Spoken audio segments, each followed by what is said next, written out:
नमस्कार साथियों, मैं हूं आपका मित्र और आपका मेंटर आलोक कुमार श्रीवास्तव। और जैसा कि आप सभी जानते हैं कि ब्लाइंड फेडरेशन केस के बारे में सरकार ने कहा था कि 5 अप्रैल को हमारे केस की सुनवाई होने वाली है, ब्लाइंड फेडरेशन वाले केस की। अब देखना है, कल 5 अप्रैल है, कल ब्लाइंड फेडरेशन केस का सुनवाई हो पाता है कि नहीं हो पाता है। ऐसे जहाँ तक मैं ऑब्जर्व कर रहा हूँ, सुनवाई होने की संभावना बिल्कुल ही कम है, क्योंकि अगर सरकार ने कल जाके मेंशनिंग किया भी तो at the same time same day सुनवाई हो जाए, ऐसा पॉसिबल नहीं लग रहा है। और चूंकि अगर सुनवाई कराना रहता है तो फिर विपक्षी पार्टी को भी इंटीमेट करना पड़ता है। अब विपक्षी पार्टी को इंटीमेशन है या नहीं है, इस विषय में अभी कुछ जानकारी हम लोग को नहीं मिल पा रही है, इसलिए कल सुनवाई होने की संभावना बहुत कम है। अब देखते हैं, सरकार कल पॉजिटिव रिस्पॉन्स लेते हुए एडवोकेट जनरल साहब हो सकता है कल केस की मेंशनिंग करेंगे। कल अगर सुनवाई नहीं भी हो पाई तो मे बी परसों तरसों, यानी अगला सप्ताह काफ़ी महत्वपूर्ण है हम सबों के लिए। और जो भी अभ्यर्थी हैं, शिक्षक अभ्यर्थी, चाहे वो 94,000 वाले अभ्यर्थी हो या चाहे 2011 STT पास अभ्यर्थी हो और चाहे हम लोग जो स्टेट 2019 पास किए हैं वो अभ्यर्थी हो, सारे लोगों के लिए ये सप्ताह काफ़ी महत्वपूर्ण है। और चूँकि इसी केस के द्वारा ही आगे की जो बहाली के संदर्भ में जो सरकार के दिशा होंगे और दशा होगी, वो सारी स्पष्ट दिखाई पड़ना शुरू हो जाएगी। अगर इस केस का डिस्पोजल नेक्स्ट वीक में या किसी तरह से कोर्ट से सरकार ने लीव लेके अगर नेक्स्ट वीक में कुछ करवा दिया तो समझ लीजिए कि सरकार पॉजिटिव वे में आगे बढ़ेगी। और अगर नेक्स्ट वीक में इस केस के में कुछ भी अगर नहीं हो पाता है तो समझ लीजिए कि सरकार बहाली करने की कोई मंशा सरकार की बिल्कुल ही नहीं है, और उसके बाद फिर हम लोगों की आगे की रणनीति तय करनी पड़ेगी। एक इम्पॉर्टेंट सूचना आप लोग के लिए और भी है कि बिहार STT वर्किंग कमेटी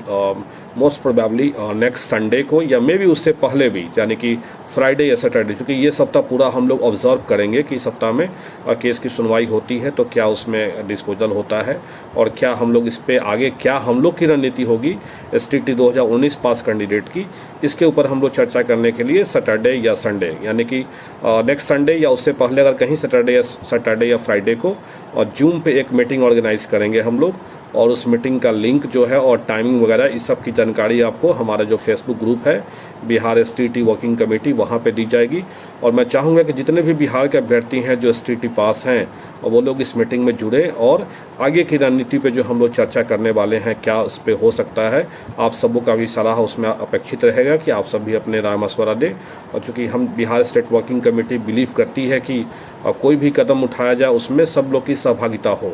और सब लोगों के सहयोग सहभागिता से ही आगे के कदम उठाने में हम लोग को सहूलियत मिलेगी। और एक चीज़ और इम्पॉर्टेंट है अगले सप्ताह हम लोग के लिए खास करके, और क्योंकि नेक्स्ट वीक में जैसा कि मुझे सुनने में आ रहा है, बहुत सारे लोगों से ये जानकारी मिल रही है कि STT पे बहुत सारे केसेस जो हैं वो फाइल अप होने वाले हैं 5 अप्रैल को। तो खैर हम लोग तो कल से ऑब्जर्व करेंगे ही, हाई कोर्ट की वेबसाइट को चेक करते रहेंगे कि कौन कौन से केस फाइल हो रहे हैं, और उसमें खास करके और जिसमें बिहार गवर्नमेंट पार्टी हो और बिहार बोर्ड को पार्टी बनाया गया हो, उन सारे केसेस को हम लोग ऑब्जर्व ध्यान से करेंगे किस मुद्दे पे केस हो रहा है और उसमें कौन कौन से पार्टी लोग बन रहे हैं। वो ऑब्जर्वेशन ज़्यादा जरूरी होगा हम लोग के लिए, क्योंकि एक तो STT का रिजल्ट में अभी 3 विषयों का रिजल्ट आना बाकी है, और जब तक उनका रिजल्ट नहीं आ जाता है तब तक हमें नहीं लगता कि सरकार बहाली की दिशा में कोई कदम बढ़ाएगी। 3 विषयों का रिजल्ट नहीं आना एक बहुत बड़ा बाधा बन चुका है हम लोग के लिए। ये अगर 3 विषयों का रिजल्ट आ जाता तो हो सकता है कि सरकार जो है कुछ हम लोग की बहाली के संदर्भ में कुछ ज़्यादा जल्दी कदम उठाए, अदरवाइज लेट तो थोड़ा होना तय ही लग रहा है। लेकिन खैर देर है दुरुस्त है, जैसे भी हो जल्दी से जल्दी रिजल्ट उन लोग का आ जाए 3 विषयों का, और उम्मीद करते हैं कि मई के फर्स्ट वीक तक उन लोग का रिजल्ट आ भी जाएगा, जैसा कि BECB ने अपने प्रेस विज्ञप्ति में पहले भी इस बात को दोहराया था जब रिजल्ट जारी किया गया था। तो नेक्स्ट सप्ताह हम लोग के लिए काफ़ी इंपॉर्टेंट है और देखना है हमें आगे सप्ताह में क्या होता है, और आगे सप्ताह ही आपके बहाली की दशा और दिशा तय करेगी। इसलिए सब लोग क्लोज ऑब्जर्वेशन रखेंगे हाई कोर्ट पे और हाई कोर्ट की वेबसाइट पे भी खास करके, और कौन कौन से केस फाइल अप हो रहे हैं। और तब तक के लिए सब लोग को शुभ रात्रि।